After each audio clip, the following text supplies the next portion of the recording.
I've been so excited to make this video for a long time. I don't know why I haven't done it sooner, but here we are.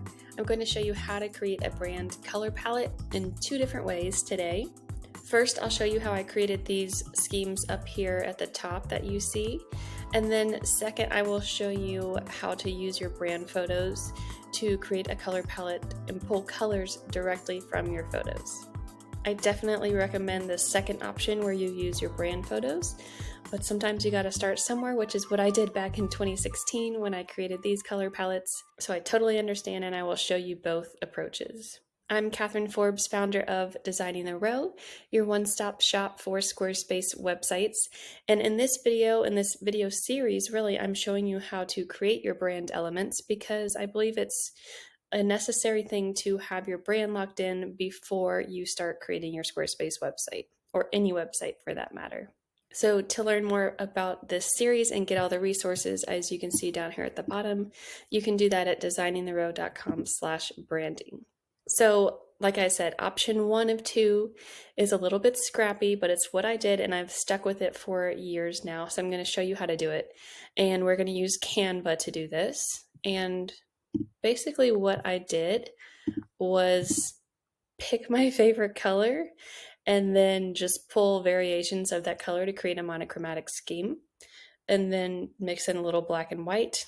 And there was my Designing the Row color palette. I did the exact same thing for Music Biz Besties. I picked a hot pink, made a couple lighter shades of that same pink, add in black and white, and that was my color scheme.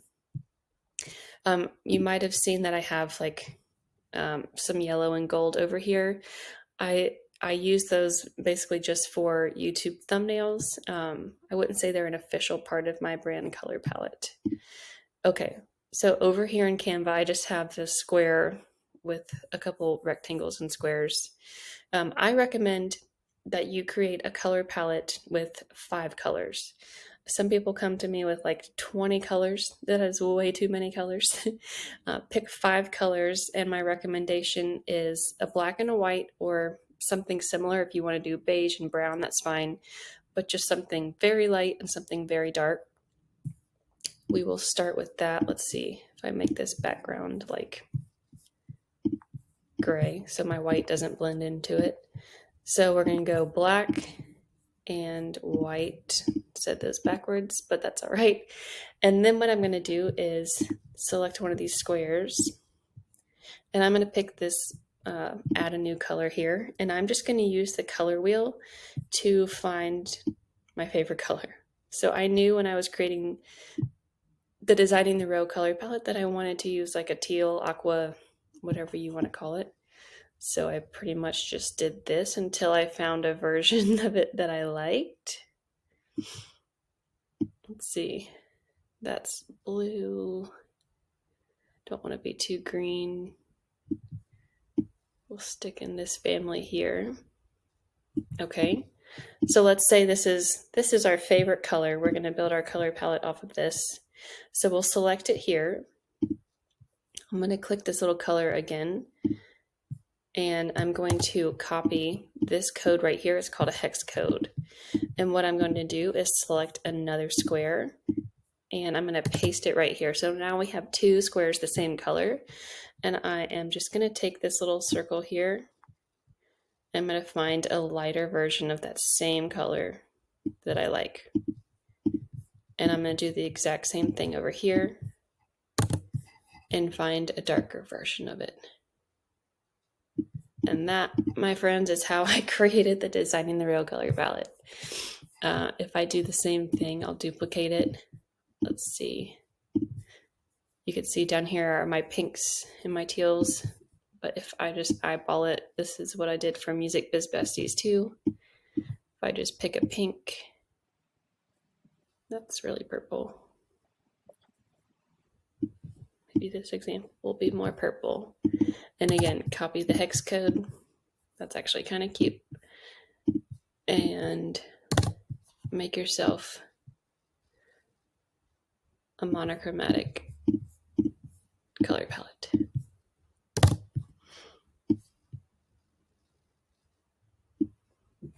There we go. So that that is option one. Pick your favorite color and find lighter and darker shades of it. Option two is to use your brand photo and pull colors directly from there so you can have a really cohesive look. So to do that, go to color.adobe.com. And for the record, you can do something similar to this in Canva if you upload your picture, but I like the control that this gives you a little bit more. And we're going to go to right here, extract theme. And I've got my picture here ready. If you watch the picking photos for your website video, then you know that this is my feature image. So load in your feature image that you've selected, and you'll see it comes up with a color palette for you immediately. Over here, they call them color moods. You can click through the color moods and see what they come up with for you. So none of these really stood out to me as anything that I love. So let's just start right here. You can see it's already got my like a white and a black. So let's see what we can do to find things in the middle. This might be a pretty monochromatic scheme too, because it is white and black, and then my skin tone, I would recommend you don't use your skin color as a brand color. This photo is not very fun.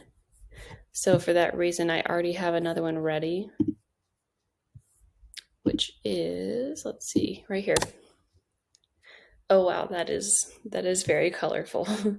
Let's click through these. So what I've done here is just pick the 3 themes of my photos and take a screenshot of them together so I can pull in more colors than just this black and white picture here. Let's see, where do we want to start here? Let's start with muted. So as you can see, we've got black and white and then 3 pinks, kind of like the Music Biz Besties palette.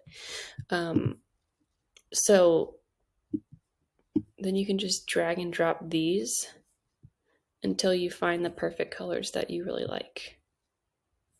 And again, I would recommend sticking to my rules that I had over here, where you have a black, a white, and then you have a light, you have an accent, and a dark.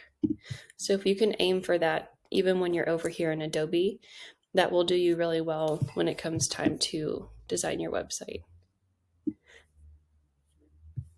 So here we have something that is very close to my actual Music Biz Besties color palette over here. So if you are someone like me who already has brand colors and then you go in to do a photo shoot, keep those brand colors in mind. As you can see, that is what I have done. And for this exact reason, I want everything to look cohesive. I don't want to have to rebrand my colors every time I take pictures. But if you are picking colors for the very first time, this is how I would recommend you do that. And I do have some more photos coming that are like my teal background with my pink suit. So those will be really fun, and we'll probably go more towards this scheme for designing the row. But first I got back these pink pictures. So that's why we're leaning this way for this example. So let me know what you think about these 2 options in the comments. Are you going to go pick your favorite color and then find a couple different hues of that color, or are you going to come over here and use the photo tool?